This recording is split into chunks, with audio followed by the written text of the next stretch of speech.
TV में तो सींग दिखाई देते हैं, दैत्यों के सींग नहीं होते।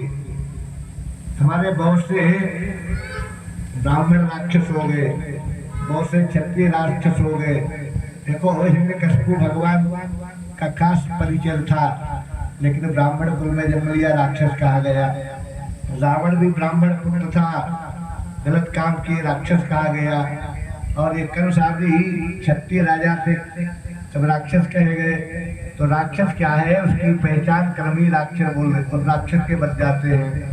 रामायण में लिखा है कि माँ नहीं मातु पिता नहीं देवा, माँ नहीं मातु पिता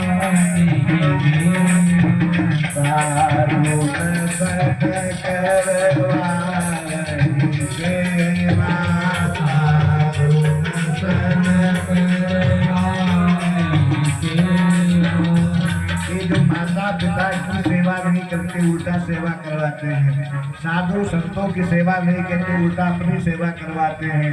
बाढ़े बहु कल चोर जुआरा, बाढ़े बहु कल ये लंपट पर धन परदारा, ये लंपट पर करे, डकैती करे, किसियों का अपहरण करे, पराये धन को छीन ले, पराई संपत्ति छीन ले, ये सब राक्षस होते हैं। और खाए क्या, तो भैंसा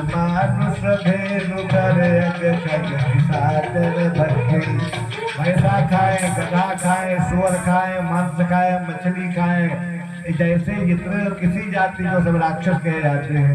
जिनके यही आचरण भवानी,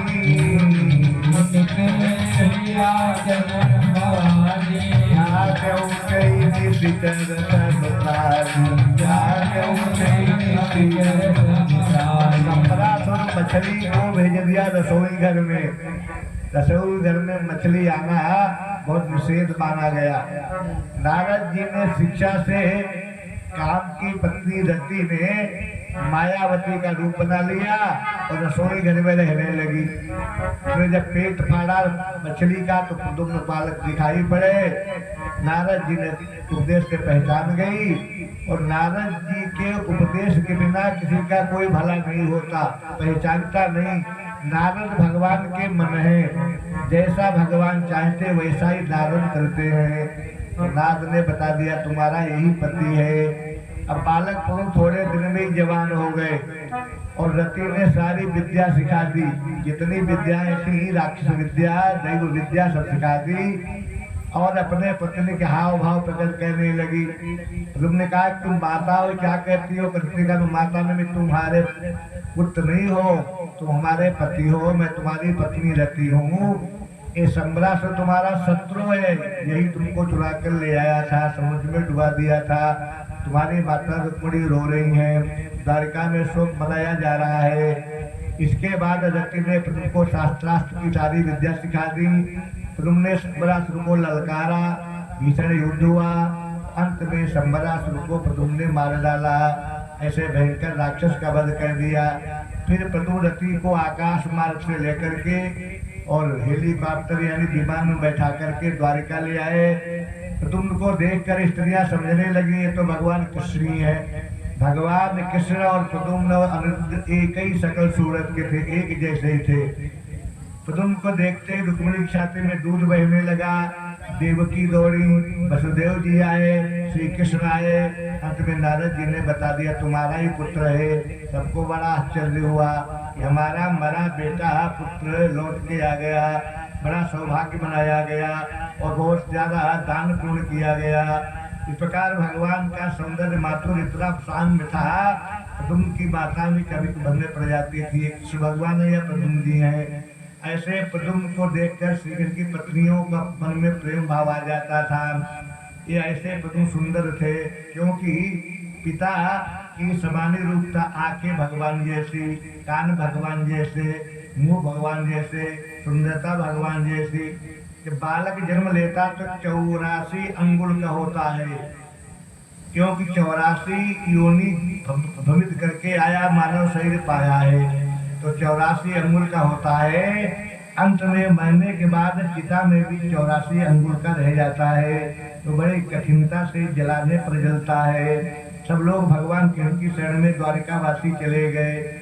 बाके बिहारी हम तेरी शरण, बाके बिहारी हम तेरी शरण, बाके बिहारी हो हम आई मैं शरण तिहारी, बाके बिहारी हो हम आई शरण तिहारी, बिहारी हो हम आई गए शरण तिहारी, बाके बिहारी हो हम आई गए शरण तिहारी।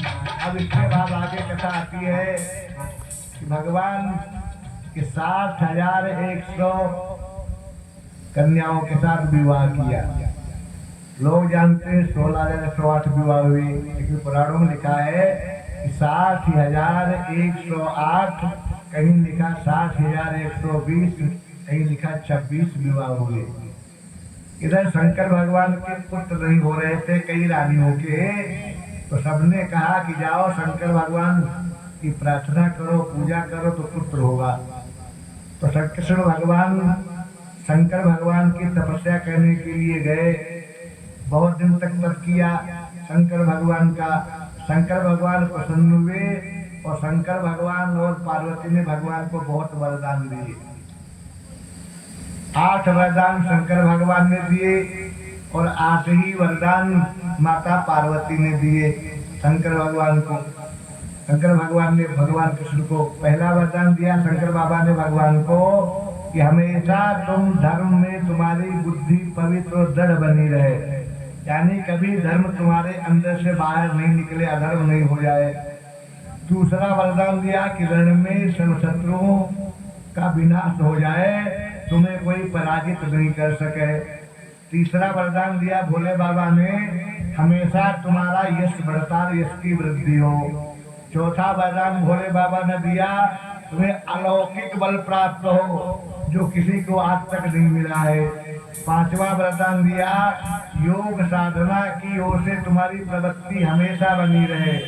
छठा वरदान दिया कि शिव में तुम्हारी अटल भक्ति बनी रहे। सातवां वरदान दिया कि शिव का सानिध्य प्राप्त हो। और आठवां वरदान दिया कि तुम्हारे 1,61,080 पुत्र हो। 1,61,080 पुत्र हो। 16,108 कन्याएं तुम्हारे हो, यानी कुल मिला के 1,77,188 संतान भगवान की हुई शंकर भगवान के वरदान से। तो माता पार्वती ने 8 वरदान दिए। कौन कौन से? पहला वरदान कि ब्राह्मणों पर कभी कोप नहीं करना, हमेशा ब्राह्मणों की पूजा करना, ब्राह्मणों के चरणों का पाद प्रक्षालन करना, और ब्राह्मण तुम पर कोई कहे तब भी ब्राह्मण की तुम हमेशा रक्षा और वंदना करना। कि माँ पार्वती का वरदान है भगवान कृष्ण को। दूसरा वरदान दिया कि पूज्य पितर लोग जितने भी जगत में है संसार में सब तुम पर प्रसन्न रहे।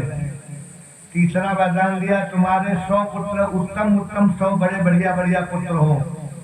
पांचवा वरदान दिया कि सांसारिक सुख भोग तुम्हें हमेशा प्राप्त रहे, कहीं भी जाओ सुख की कमी नहीं हो। छठा वरदान दिया, तुम्हारे कुल में कभी आपस में झगड़ा नहीं हो, विरोध नहीं हो। सातवां वरदान दिया, छठा वरदान कि माताएं जितनी भी तुम्हारी 18 माताएं हैं हमेशा तुमसे सदा प्रसन्न रहें और पुत्र के समान तुम्हारा दर्शन करें। सातवां वरदान दिया कि हृदय में सदा शांति बनी रहे, कितना भी कष्ट आवे, आपत्ति आवे, मुसीबत आवे, हृदय में शांति बनी रहे, परम शांति। तो आठवां वरदान दिया, तुम्हारे भगवान के लगभग 50 भाई थे, 60-50 भाई, सगे भाई।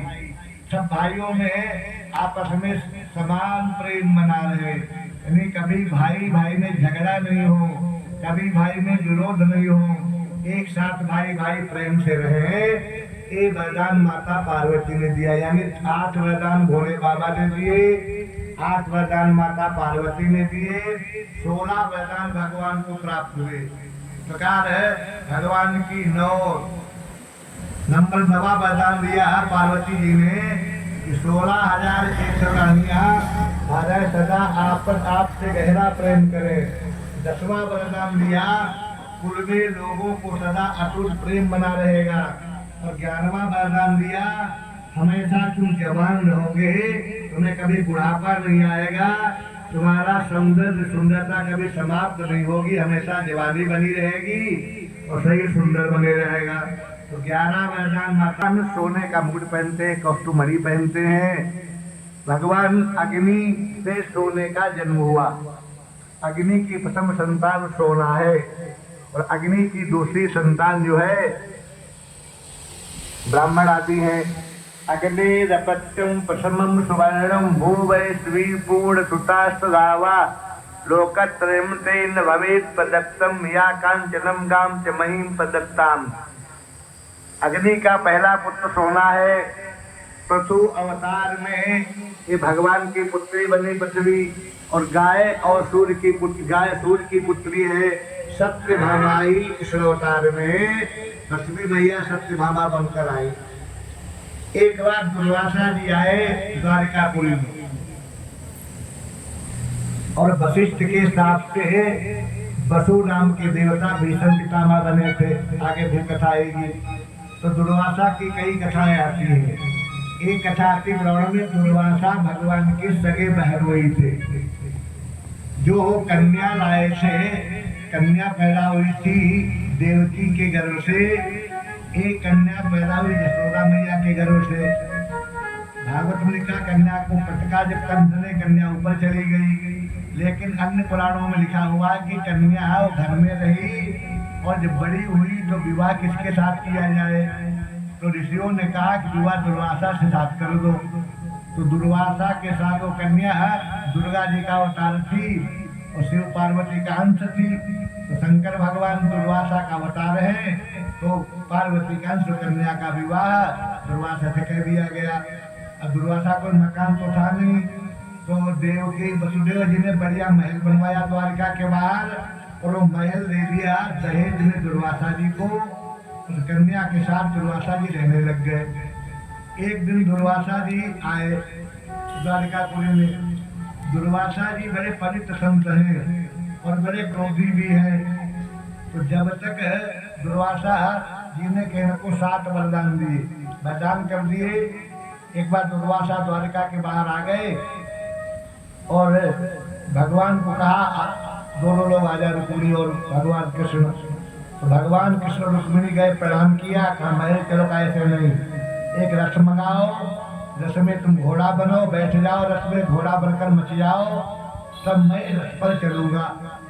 तो दुर्वासा की आज्ञा मान के, ब्राह्मण थे, पार्वती का वरदान था, तो घोड़ा बन गए। एक तरफ मच गए भगवान कृष्ण, एक तरफ मच गई रुक्मिणी जी, और दुर्वासा रथ पर बैठे, सोने के रथ पर। और जहाँ के चलो तो मार कोड़ा से खाल निकाल दी। इतना मारा भगवान को कि खाल निकल गई। रुक्मिणी को बहुत बार रुक्मिणी की खाल निकल गई, लेकिन बड़ा कष्ट हुआ, लेकिन भगवान बोले नहीं। खींचते थक गए, पसीना पसीना हो गए, आंखों में दर्द भी, आंसू भी भर गए, और ले गए। कहाँ ले गए? महल में बैठाया और कहा बढ़िया खीर का भोजन करवाओ, खीर खाऊंगा। तो भगवान ने खीर की व्यवस्था की, खीर आई, कहा गरम गरम खीर का भगोना लेकर आओ। भगोना आ गया। भगवान से बोले दुर्वासा जी कि गरम गरम भगोना अपने सिर के ऊपर डाल लो। बोले शरीर पर खीर डालो। इतनी गरम खीर भगवान ने उठाया, भगोना बड़ा भारी 1 कुंटल का, और सिर पे खीर डाल ली। भगवान इनका शरीर जलने लगा खीर से। इतना पसंद हुए, दुर्वासा ने वरदान दिया, 7 वरदान, कि तुम्हारा शरीर वज्र का हो गया, शरीर में कोई अस्त्र शस्त्र का प्रभाव नहीं होगा, लेकिन तुम्हारे पैर में खीर नहीं गई, तुमने पैर में खीर लगाई नहीं, तो तुम्हारे पैर तो कच्चे रह गए, तो शरीर तुम्हारा वज्र का हो गया। फिर बोले जब तक दूसरा वरदान दिया कि जब तक देवताओं और मनुष्यों का अन्न में प्रेम रहेगा तब तक जैसा अन्न के बारे में उनका भाव होगा, आकर्षण होगा, वैसा ही तुम्हारे प्रति उनका प्रेम होगा। यानी जो भोजन बनेगा देवताओं के लिए, मानवों के लिए, जो तुम्हें प्रेम से भोग लगाएगा, वैसा ही उनको तुम्हारे द्वारा भक्ति प्राप्त होगी, प्रेम प्राप्त होगा। दूसरा वरदान दिया दुर्वासा ने भगवान को कि तीनों लोकों में तुम्हारी पूर्ण कीर्ति फैली रहेगी और त्रिभुवन के तुम प्रधान हो जाओ, यानी जगतपति बन जाओगे। तुम जगतपति के नाम से जाने जाओगे, जगत के पिता माने जाओगे। चौथा वरदान दिया कि तुम सब लोकों में परम प्रिय बने रहोगे, सब लोकों में लोग तुम्हारी पूजा करेंगे। पांचवा वरदान दिया जो वस्तु मैंने तुम्हारे यहाँ तोड़ी है, जलाई है और नुकसान किया है, वो सब जैसी की तैसी हो जाएगी। सामान तोड़ दिया था, महल की दीवारें का सोना गिरा दिया था, बेड तोड़ दिया, कुर्सियां में ये तोड़ डाली, बड़ा नुकसान किया, सब सोने का था। जो वस्तु मैंने तोड़ी जलाई सब जैसी की तैसी हो जाएगी। अगला वरदान दिया तुम्हारे सारे अंग में खीर लगाई गई है, कभी चोट नहीं लगेगी, मृत्यु का भय नहीं होगा, तुम्हें कोई मार नहीं पाएगा, शरीर बंधिका हो जाएगा, हमेशा अमर हो जाओगे। अगला वरदान दिया तुम जब तक चाहोगे तब तक संसार में रहोगे, अमर रहोगे, जब चाहोगे अपने लोक में चले जाओगे। अगला वरदान दिया तुमने तलवे में खीर नहीं लगाई, ये तुमने मुझे अच्छा नहीं लगा, क्योंकि तुम्हारा शरीर में कांति बनी रहेगी, तुम्हारे पैर थोड़े कमजोर रहेंगे।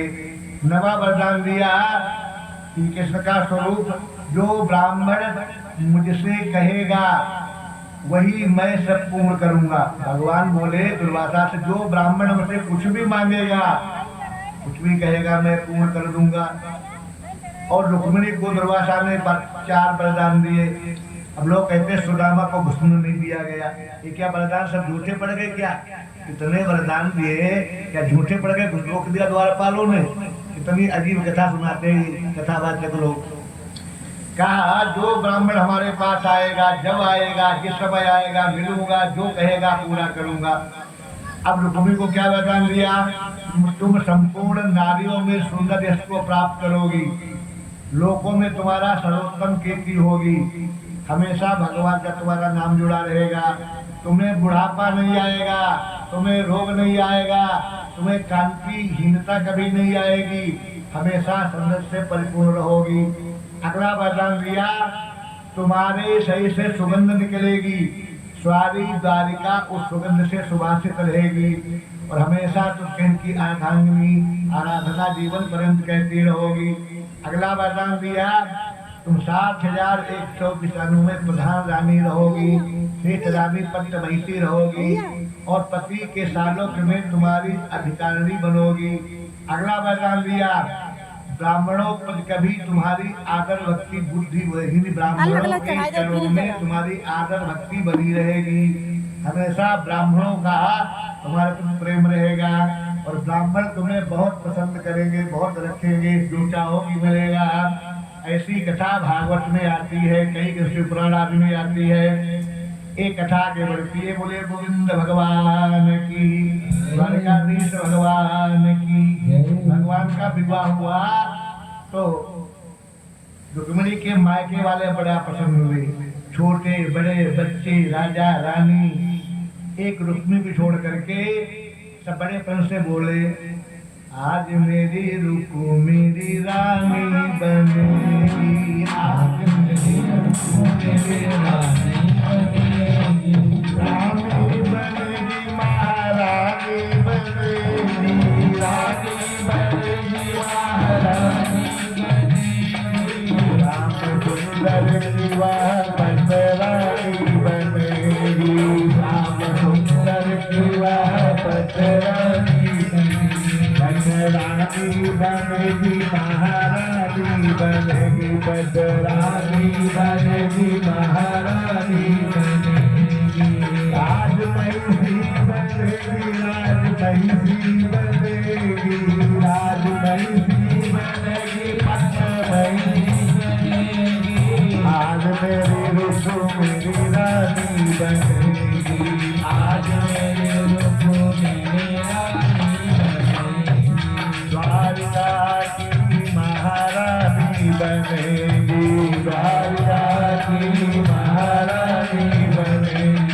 द्वारकाधीश भगवान की परीक्षित से सुखदेव जी से पूछा, महाराज बताइए, मैंने सुना सत्राजित ने भगवान पर झूठा कलंक लगाया, बहुत बड़ी गलती की थी, उसका परिमार्जन कैसे हुआ? समंतक मणि के साथ में उसने अपनी कन्या दी और श्री कृष्ण को समर्पित कर दिया।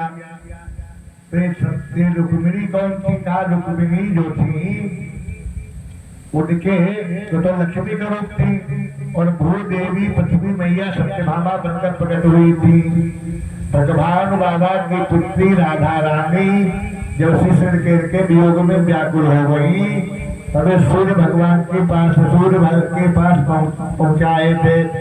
वे समझाएंगे बुझाएंगे तो उनको कल्याण हो जाएगा। बाद में उन्हें सूर्य ने सत्राजित को दे दिया था। सत्यभामा सत्राजित की बेटी रही थी और राधा रानी ही सत्यभामा की बनकर आई, सत्राजित की पुत्री। ऐसा कई पुराणों में लिखा हुआ है। यानी राधा जी व्याकुल भगवान के प्रेम में भगवान मथुरा चले गए तो उनके पिता ब्रखभानु जी राधा रानी को सूर्य भगवान को ले आए और सूर्य भगवान ने सत्याजित पे तपस्या की तो सत्यभामा बनाकर उनको दे दिया और ये बात राधा रानी भूल गई थी। आगे महात्मा लोग कहते रुक्मिणी जी श्री राधा रानी की अंतरंगा सखी चंद्रावली थी। जो चंद्रावली की सखी गोलोक धाम में थी वही राधा रुक्मिणी बनकर आई और दूसरी सखी थी ललिता। ललिता जामवती बनकर आई, आगे पत्नी बनेंगी। ऐसा ललित माधव ग्रंथ में लिखा हुआ है। तो सब सखियां गोलोक धाम से आई हुई थी। तो राजा परीक्षित ने पूछा, महाराज बताओ सत्राजित सूर्य का भक्त कैसे बन गया और उसे मणि कैसे मिल गई और वो पहन के द्वारिका में कैसे आया? उसकी चमक देख करके भगवान हमने लोग सूर्य भगवान आ रहे हैं। तो बता रहे हैं सुखदेव जी महाराज परीक्षित को, अच्छा ब्रह्मा जी भी एक बार अंधे बनकर संसार में आए। ब्रह्मा जी अंधे बनकर के आए, जन्म लिया और नाभादास बनकर आए, उन्हें भक्तमाल नाम का ग्रंथ लिखा। ऐसा पुराणों में आता है। ब्रह्मा जी अंधे बनकर आए और नाम हुआ नाभादास, भक्तमाल नाम का ग्रंथ लिखा और भगवान के भक्तों की लीला ब्रह्मा जी ने लिखी। अब कहते हैं कि सत्याजित ने सूर्य भगवान का तप किया। सूर्य भगवान जगत के प्राण हैं, सबको देने की सत्ता रखते हैं। जय जय सूर्य सूर्य भगवान तुमको बार बार प्रणाम। जय जय सूर्य सूर्य भगवान तुमको बार बार प्रणाम। जगत के प्राण सूर्य भगवान, जगत के प्राण सूर्य भगवान, जगत के प्राण सूर्य भगवान, जगत के प्राण सूर्य भगवान, जगत के जीवन दाता हो, जगत के जीवन दाता हो, जगत के प्राण सूर्य भगवान, जगत के प्राण सूर्य भगवान, जगत के जीवन दाता हो, जगत के जीवन दाता हो। सूर्य भगवान की जय हो। जगत के प्राण में सूर्य के बिना हम निष्प्राण हो जाएंगे, मृत्यु हो जाएगी। सूर्य बड़े दयालु है, लोटा बच्चन चढ़ाओ प्रसन्न। तो सूर्य भगवान सत्याजित पर प्रसन्न हो गए और उसे एक मणि दे दी। कहे मणि लो और इससे बहुत सोना मिलेगा। यानी 8 बार सोना ये मणि रोज देती थी। 8 बार का मतलब हुआ 1280 किलो सोना रोज प्रातः काल मणि देती थी सत्राजित को।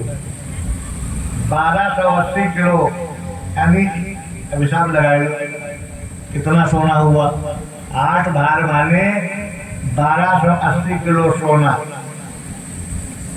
कहीं के लिखा कि 25 कुंटल 60 किलो सोना देती थी रोज मणि, अलग अलग पुराणों में लिखा हुआ है। फिर मणि दी तो मणि गले में पहनकर चला सत्राजित। मणि इतनी लपलपा रहे तक सूर्य भगवान आ रहे हैं। द्वारिका में पहुंचे, सब सूर्य भगवान आ गए हैं। ऐसा चमक दमक वाला मणि पास में आगे देखा है तो सत्राजित है, और मणि का रंग हमेशा चमचमाता ज्यों का त्यों रहता था, कभी धुंधला नहीं होता था। और वो मणि जहाँ रहते थे दुर्भिक्ष नहीं होता था, अकाल नहीं पड़ता था, सर्प नहीं आते थे, भूत प्रेत नहीं आते थे, कोई बीमारी नहीं आती थी, हरी भरी फसलें रहती थी, हमेशा आनंद का वातावरण हो जाता था। इस साथ में और गुण था मणि का।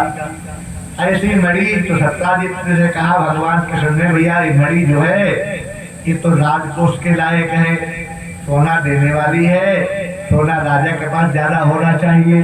तो राजा को ज्यादा काम करना होता, सड़कें बनवानी है, राजमार्ग बनवाने हैं, प्रजा की रक्षा करना है, और खजाना बनवाना है, हाथी घोड़ा लेना है, सेना की रक्षा करना है, सेना का वेतन देना है, बहुत काम होता है।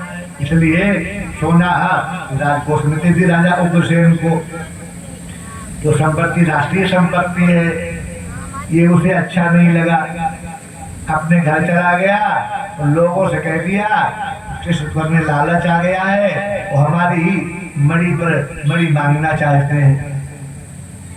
क्योंकि भगवान ऐसा कभी नहीं कह सकते थे।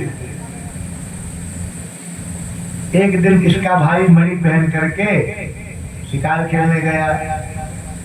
शिकार खेलने गया, रास्ते में उसको शेर ने मार डाला, मणि छीन ली। शेर को एक रीछ ने मार डाला, रीछ ने मणि छीन ली, और रीछ मणि ले जाकर अपनी पुत्री जामवती को मणि दे दी उसने, जामवती को। तो वही जामवान है जो भगवान के जमाने में थे और कृष्ण के जमाने में जामवान आज भी जीवित है। इतनी लंबी उम्र थी। लंबी उम्र क्यों मिली? महाराष्ट्र में एक जामखेड़ा नाम का स्थान है, वहीं जामवंत जी रहते थे, और वहां के बाद विवाह भी किया, उससे पुत्री जामवती पैदा हुई, और गुफा में रहते थे। गुफा के भीतर महल था। पूरे भारत में अकेली गुफा है जहाँ जामवंत अपनी जामवती के साथ रहते थे। गुफा के भीतर महल था। जामवान ब्रह्मा के अवतार थे, और ब्रह्मा का मंदिर पुष्कर राजस्थान में है, वहीं रहते हैं। उनके पास में महाराष्ट्र है, तो जामखेड़ा में रहते हैं जामवान जी महाराज। अकेले तो भगवान से उन्होंने कहा रावण का वध हो गया, राम ने रावण को मारा, तो जामवंत आए, क्या बताओ, हाथ की खुजली नहीं गई, लड़ने वाला कोई योग्य मिला नहीं। सबसे ज्यादा बलवान अगर कोई था रामादन में तो जामवंत जी थे। बहुत बूढ़े थे, सबसे ज्यादा बलवान थे। और जिसको एक घूसा लगाया वो दोबारा उठ नहीं पाया। रावण को घूसा मारा, मेघनाथ के घूसा मारा, और एक मारा कुंभकर्ण के, तीनों कई घंटा तक मूर्छित पड़े रहे, ऐसे बलवान थे। तो जामवंत जी ने कहा कि हाथ की खुजली नहीं गई। तो भगवान बोले और ये भी कहा, और आप ही ऐसे जो हमको हरा लड़के हाथ दो हाथ कर सकते हमारे साथ में। तो भगवान बोले इस जन्म में नहीं करूंगा, अगले जन्म में तुम्हारी खुजली